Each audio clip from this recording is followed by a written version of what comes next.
Hi,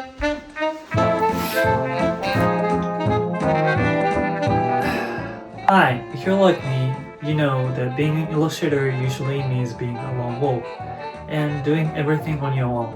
While it still remains true, you could have an option to pair up with like a working partner who could be your lifesaver in many ways, and that is an agent. If you're new to this channel, hi, my name is Toshi. I'm a character designer and illustrator working in the animation and children's book industry. I've been a traditionally published illustrator for more than 5 years, and here on YouTube I post blogs and videos about children's books and illustration in general. If you're interested in subjects like that, please consider subscribing to the channel so you won't miss any future videos.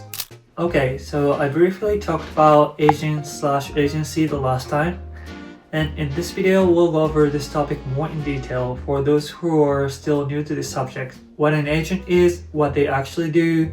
I timestamped all that in the description, so feel free to skip to the part you are interested in. Also, what I'm talking about in this video is from my experience and what I learned over the years. And it might not necessarily apply to your situation, so please take my advice with a grain of salt. Okay, without further ado, let's get into it. What is an agent? There are different kinds of agencies that represent artists in general, but in this video I'll focus on the ones for illustrators, which are illustration agency and literary agency. If you want to work on different kinds of areas of illustration, such as advertising, products, editorials, and books, you want to go with illustration agency. Literary agency, on the other hand, they handle only book deals.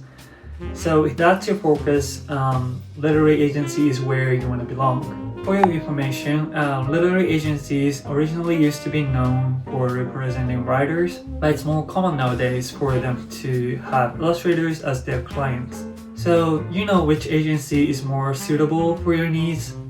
But now you might be wondering, do I need to pay for an agency? Whether it's an illustration agency or literary agency, it rarely costs you anything just to belong to an agency. Some agencies might ask you to pay for advertising your work or something like that, maybe once or twice a year. My very first agency I was with straight out of school was an illustration agency, and they would ask me if I wanted to put my work on some illustration directly or as publications like the workbook. The agency put illustrators' work on their website and social media, so it's not like they didn't put work out or anything. It was just optional, and I believe only illustration agencies sometimes encourage you to do this because those directories would give you more exposure to different industries. However, if an agency asks you to pay for advertising your work on their website or on their platform, it's definitely a red flag, and I would be very cautious if I were you. Anyways, this is normally how it works. When clients hire you for a project and get you a deal, agency would take a percentage of your earnings for that deal. The percentage varies depending on which agencies you belong to. For example, literary agencies take 15%, and that's like industry standard. Illustration agencies, on the other hand, they take 20 to 35%. It's understandable that illustration agencies take a higher percentage because they need to cover a variety of fields. But still, now that I'm with a literary agency and they take only 15%, it's crazy that there's this much gap between agencies when you put the same amount of work into your art. So if you're not sure about what you like to focus on, take your time. There's absolutely no need to rush.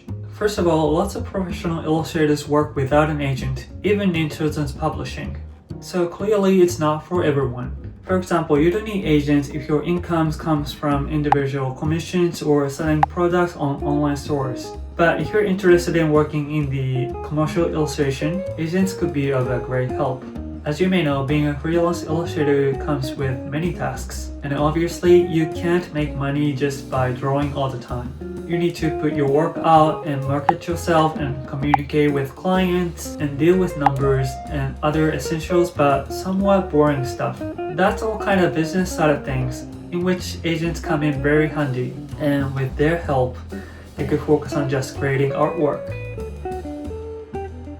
In In the last video, I mentioned that if you're an aspiring author-illustrator, you like to choose a literary agency opposed to illustration agency. As you may know, most publishers in the US don't accept any unsolicited manuscript. They often require author-illustrators to be represented by an agent for their submission.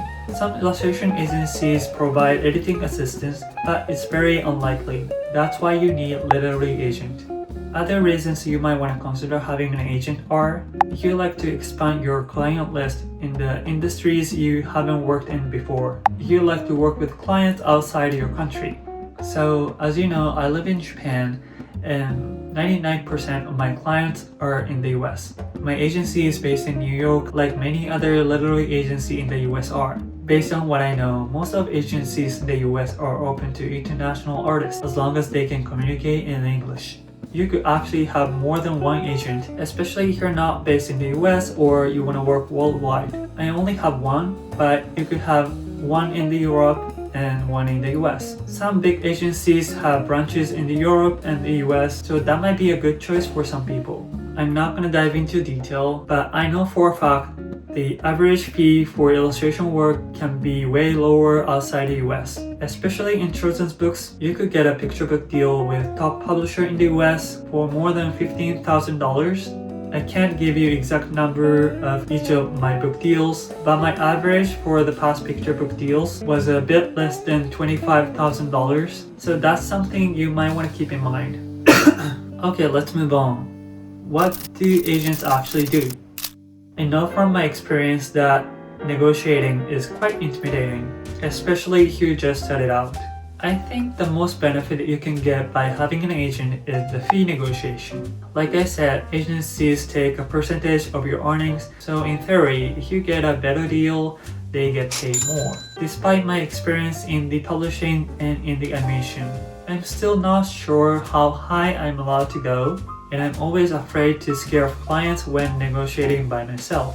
You know, agents have a better understanding of industry standard and they fight for you for a higher fee. So you could even get like $15,000 instead of $10,000 with an agent involved. Pricing varies and depends on many different factors. Obviously, in children's books, these can be how big the publisher is, your experience and reputation as an illustrator, and the budget, and so on. If an author is high profile like celebrities or renowned writers, you usually get a higher fee. FYI, I had one high profile picture book deal a couple of years ago. It got cancelled in the middle of the project, unfortunately, but still, it is my highest budgeted project till this day. Yep. I still handle all the contracts when I take on animated projects, but none of those contracts are more complicated than ones for children's books. Contracts for children's books can be like 25 pages long, even more. So again, agents have a better understanding of legalities and all that, so they'll be able to read through the contract and find out if you're being cheated out of anything.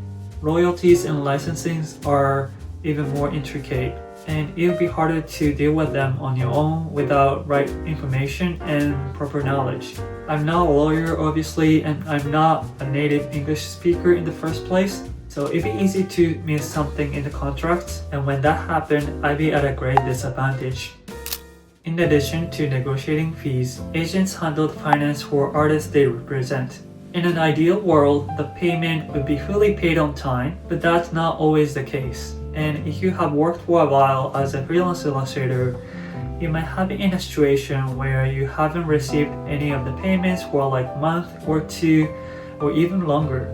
Being a freelance artist, there's no guarantee that you get work constantly. On top of that, the late payments would make your life harder than already is. Agents take care of all of that. They'll make invoices, wire transfer the payment, and nudge those clients to rush the payment.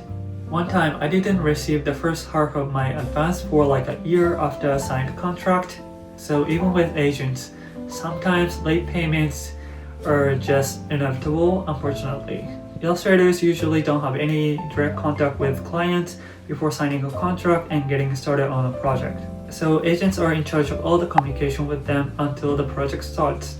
If you have any question about the project, you tell your agent and the agent will deliver your message or question to the client. Normally, agents don't get involved during a project. However, if there's any problem between you and a client, they'll step in and resolve any issue. I believe there's a common misunderstanding about having an agent. I actually had the same expectation when I first got an agent, but having an agent doesn't mean you can get work constantly. Of course, agents work very hard to find your work. They have the established contact in their fields where you wouldn't be able to reach if you worked on your own. They've sent out mailers to promote your work and advertise on agency's website. I'm sure there's other things that they could do, but that's pretty much it.